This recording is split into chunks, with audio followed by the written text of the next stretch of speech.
தாம் பெத்த பொண்ணு கிட்ட எந்த ஒரு அப்பனாவது இப்படி செய்வானா? திருவள்ளூர் மாவட்டத்தை சேர்ந்த 70 வயதான தாமோதரன் சென்னை மாநகராட்சியில முன்னாள் ஊழியரா இருந்துட்டு வந்திருக்காரு. இவருக்கு திருமணமாகி 35 ஆண்டுகளுக்கு முன்னாடிதான் இவருடைய முதல் மனைவி இறந்திருக்காங்க. இந்த நிலையில அவருடைய அக்கா மகளால வாய் பேச முடியாதுன்னு தெரிஞ்சும் அவங்கள இரண்டாவதா திருமணம் செஞ்சுக்கிட்டாரு. இவங்களுக்கு 27 வயதுல காது மற்றும் வாய் பேச முடியாத நிலையில ஒரு பெண் இருக்காங்க.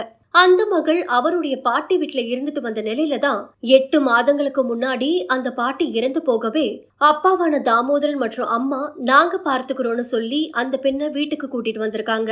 இந்த நிலையில தான் ஒரு நாள் அந்த பெண் அம்மா மற்றும் அப்பா இல்ல அப்படின்னு நினைச்சிட்டு சித்திக்கு கால் பண்ணி தன்னுடைய அப்பா தனக்கு தினமும் பாலியல் தொல்லை கொடுக்கறதாகவும் இத பற்றி அம்மா கிட்ட சொன்னப்போ அப்பா என்ன சொல்றாரோ அதை கேட்டு நடந்துக்கோன்னு என்கிட்ட சொல்றாங்கன்னு சித்தி கிட்ட சைகையில சொல்லிருக்காங்க. இதை தொடர்ந்து உறவினர்கள் வந்து தாமோதரனை கேட்டதற்கு அங்க பெண்கள் இருக்காங்கன்னு கூட பார்க்காம அவருடைய ஆடையை கழற்றி ஆபாச செய்கை செஞ்சு உங்களால என்ன பண்ண முடியுமோ பண்ணிக்கோங்கன்னு திமிரா பேசியிருக்காரு. இதை தொடர்ந்து ஆத்திரமடைஞ்ச உறவினர்கள் திருவள்ளூர் அனைத்து மகளிர் காவல் நிலையத்துல புகார் அளிச்சிருக்காங்க. ஆனா போலீஸ் தாமோதரனை திட்டி எச்சரித்து மட்டும்தான் இருக்காங்களே தவிர எஃப்ஐஆர் போடவே இல்லைன்னு சொல்லப்படுது. இதனால பாதிக்கப்பட்ட பெண்ணோட குடும்பத்தினார் செய்தியாளர்களை சந்திச்சு நடந்ததை எல்லாத்தையுமே சொல்லிருக்காங்க.